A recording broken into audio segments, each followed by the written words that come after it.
Kurnool assembly YCP seat తనదేనని MLA Hafeez Khan ధీమా వ్యక్తం చేశారు. తాడేపల్లి నుండి తనకు ఎలాంటి పిలుపు రాలేదని, తనకు సీట్ రాలేదని కొందరు దుష్ప్రచారం చేస్తున్నారని అన్నారు. సీట్ రాకపోయినా పార్టీ కోసం, జగనన్న కోసం పనిచేస్తానంటున్న హఫీజ్ ఖాన్తో మా ప్రతినిధి సత్యన్న ఫేస్ టు ఫేస్. నేను నిన్ననే ఒక సెల్ఫీ వీడియో పెట్టి చెప్పడం జరిగింది. కర్నూలు నియోజకవర్గ అభివృద్ధి పనులు ఏవైతే ఉన్నాయో అవి విజయవాడలో ఏవైతే ఫాలోఅప్ చేయాల్సి ఉన్నాయో ఆ కార్యక్రమం గురించి పోవడం జరిగింది. కానీ నాకు ఎలాంటి ప్రత్యేకంగా రాజకీయాలు డిస్కస్ చేయడానికి కోసము ఏ పిలుపు రాలేదు. ఏదైతే కొంతమంది మీడియాలో చెప్పుకుంటున్నారో లేదంటే నాకు వ్యతిరేకంగా రాకూడదు అని చెప్పి కోరుకుంటున్నారో వాళ్ళ తరపు నుంచి ఇవన్నీ ఫాల్స్ న్యూస్ స్ప్రెడ్ చేస్తున్నారని చెప్పి మా నాయకులు కార్యకర్తలు చెప్తున్నారు. ఎందుకంటే నేను లేను కర్నూలులో, నేను లేనప్పుడు వీళ్ళందరూ ఇలాంటి మాటలు స్ప్రెడ్ చేస్తున్నారని చెప్పి నా దృష్టికి తీసుకొని రావడం జరిగింది. కాబట్టి నేను సెల్ఫీ వీడియో ద్వారా చెప్పడం జరిగింది. మనకు ఇప్పటి వరకు కర్నూలు సీట్ గురించి ఎవరు కూడా నాతో చర్చించింది లేదు. హఫీజ్ ఖాన్కు సీటు వస్తుంది, ఒకవేళ సీటు ఇవ్వకపోతే మాకు ఇవ్వండి అని చెప్పేసి ఒక వర్గం అంచెలతో మీటింగ్ కూడా ఏర్పాటు చేయడం జరిగింది.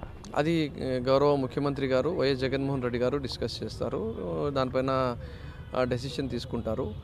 మేము పార్టీ పుట్టినప్పటి నుంచి ఇదే పార్టీలో ఉన్నాము, ఇదే పార్టీలో ఉంటాము. సో మాకు గౌరవ ముఖ్యమంత్రి గారి డెసిషనే మాకు ఫైనల్ డెసిషన్. మాకు గౌరవ ముఖ్యమంత్రి గారు ముఖ్యమంత్రి అయితేనే బీద బడుగు బలహీన వర్గాలందరూ బాగుపడతారని చెప్పి ఆ రోజు కాంగ్రెస్ పార్టీ బలంగా కర్నూలు జిల్లాలో ఉన్నప్పటికీ రోషయ్య గారు ముఖ్యమంత్రి ఉన్నారు, టీజీ వెంకటేష్ గారు కర్నూలుకి ముఖ్యమంత్రిగా వ్యవహరించే తీరు ఉన్నప్పటికీ ఆ రోజే కాంగ్రెస్ పార్టీలో మేము కాంగ్రెస్ పార్టీ అధికారం ఉంది కదా అని చెప్పి ఆలోచించకుండా ఆ రోజే బయటికి వచ్చి మేము జగన్మోహన్ రెడ్డి గారితో ఉన్నాము. 2014లో సీటు ఫస్ట్ ఇస్తామని చెప్పి కన్సిడర్ చేసి లేదు కొన్ని కారణాల వల్ల ఇవ్వలేకపోతున్నా హఫీజ్, నువ్వు బలిదానం ఇవ్వాలని చెప్తే సరేనా, నో ప్రాబ్లం, మీరు ఏం చెప్తే అదే మాకు ఫైనల్ డెసిషన్ అని చెప్పి ఆ రోజు కూడా మనము పార్టీకి నమ్ముకొని ఉన్నాం. 2016లో కూడా ఎప్పుడైతే తెలుగుదేశం పార్టీ రకరకాల కుట్రలు మా పార్టీనే ఉండకూడదు అని చెప్పి చేసినారో అప్పుడు కూడా తట్టుకొని నిలబడినాము. సో పార్టీలో క్యాడర్ కానీ, కార్యకర్తలు కానీ, నాయకులు కానీ కర్నూలు నియోజకవర్గంలో చాలా స్ట్రాంగ్గా ఉన్నారు, చాలా బలంగా ఉన్నారు.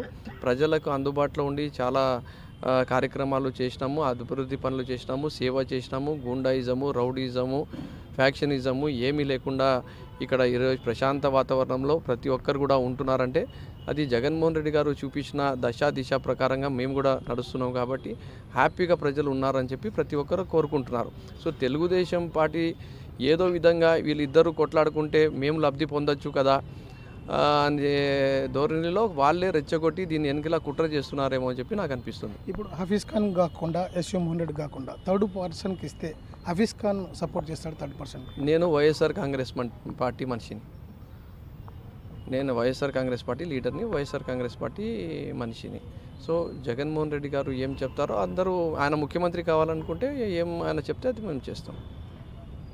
థర్డ్ పర్సన్ కంటే ఇప్పుడు కొంతమంది కొన్ని సీట్లు గల్లంతైన వాళ్ళు సపరేట్గా కార్యకర్తల మీటింగ్, అనుచరుల మీటింగ్ పెట్టుకొని వాళ్ళ కొత్త ప్లాట్ఫామ్ కొరకు చూస్తున్నట్టు అట్లాంటిది ఏమన్నా ఉంటుందా హఫీజ్ ఖాన్లో? మాకు జగన్మోహన్ రెడ్డి గారే ఫైనల్.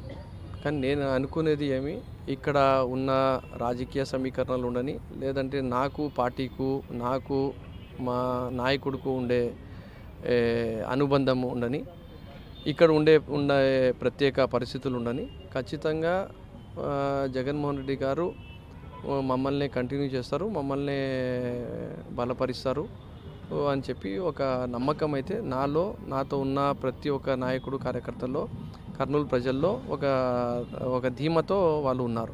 సో అలాంటి చర్చనే లేనప్పుడు మీరు మళ్ళీ ఎందుకు చర్చ సృష్టిస్తున్నారు అని చెప్పి నేను మీకు తెలియజేసుకుంటున్నాను. Okay, thank you. ఇది దీనికి సంబంధించి మొత్తానికి హఫీజ్ ఖాన్కి తనకే సీటు కంపల్సరీగా జగన్మోహన్ రెడ్డి ఇస్తున్నాడని చెప్పేసి ఆయన ధీమాతో ఉన్నారు. కెమెరా పర్సన్ రఫీతో సత్యన్న, BRK న్యూస్, కర్నూలు.